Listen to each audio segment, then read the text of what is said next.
Assalamualaikum warahmatullahi wabarakatuh. Ensiklopedia Al-Fatih kembali ke hadapan Anda untuk berbagi info Islami. Semoga menginspirasi aktivitas Anda hari ini. Dan jangan lupa klik tombol subscribe dan aktifkan notifikasi tombol lonceng agar tidak tertinggal berita terbaru dari Ensiklopedia Al-Fatih.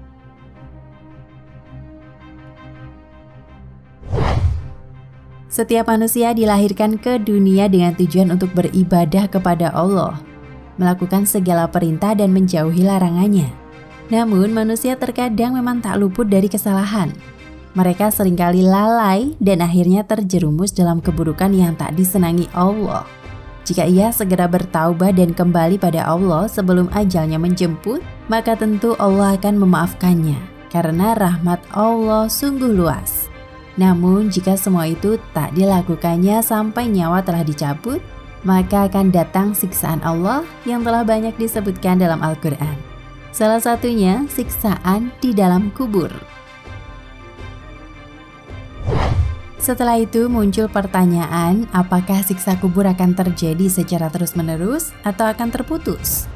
Di dalam kitab Ar-Ruh li Ibnil Qayyim karya Ibnu Qayyim Al-Jauziyah dijelaskan bahwa siksa kubur merupakan jenis yang terus-menerus, kecuali seperti yang disebutkan dalam beberapa hadis, bahwa siksaan itu diringankan antara 2 kali tiupan sangkakala. Saat mereka sudah bangkit dari kuburnya, maka mereka akan berkata, "Celakalah kami, siapakah yang membangunkan kami dari tempat tidur kami?" Yang menunjukkan kekekalan siksaan itu ialah firman Allah, kepada mereka ditampakkan neraka pada pagi dan petang. Quran Surat Al-Mu'min ayat 46. Kekekalan siksaan ini juga ditunjukkan dalam hadis yang diriwayatkan oleh Imam Al-Bukhari tentang mimpi Nabi SAW yang di dalamnya disebutkan sabda beliau, "Dia yang melakukan yang demikian itu hingga hari kiamat." Disebutkan juga dalam As-Sahihain tentang orang yang mengenakan 2 mantel dan berjalan di tengah manusia dengan sombong. Maka bumi tempat berpijaknya bergemuruh, lalu ia terguncang-guncang di sana hingga hari kiamat.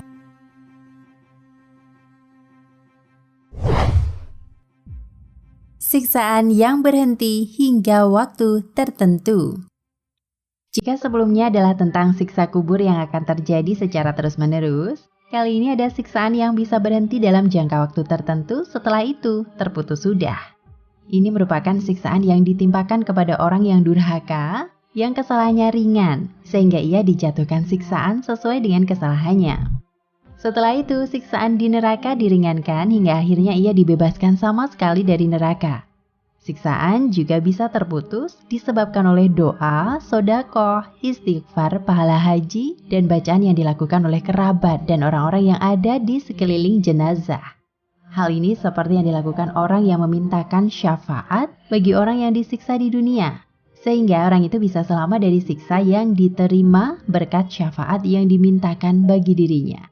Namun ada hal yang perlu diingat, bahwa ada kalanya syafaat tidak diperkenankan karena Allah tak ridho atasnya. Karena sejatinya syafaat bisa terjadi atas ridho Allah, diberikan kepada orang yang Allah rahmati dan ridhoi. Dan mereka tidak memberi syafaat melainkan kepada orang yang diridhoi Allah. Quran Surat Al-Anbiya ayat 28. Riwayat tentang kekuatan doa ini dikatakan oleh Ibnu Abu Dunya. Beliau menuturkan, "Kami diberitahu Ahmad bin Yahya, dia berkata, aku diberitahu sebagai rekan kami. Dia berkata, saudaraku meninggal dunia, lalu aku mimpi bertemu dengannya. Aku bertanya kepadanya, bagaimana keadaanmu ketika engkau diletakkan di dalam kuburmu? Ia menjawab, ada seseorang yang mendatangiku sambil membawa bara api. Sekiranya tak ada seorang yang berdoa bagi diriku, tentulah aku sudah dipukul dengan bara api itu. Wallahu a'lam bishawab." Nah pemirsa Ensiklopedia Al-Fatih, sampai di sini perjumpaan kita kali ini. Semoga menginspirasi.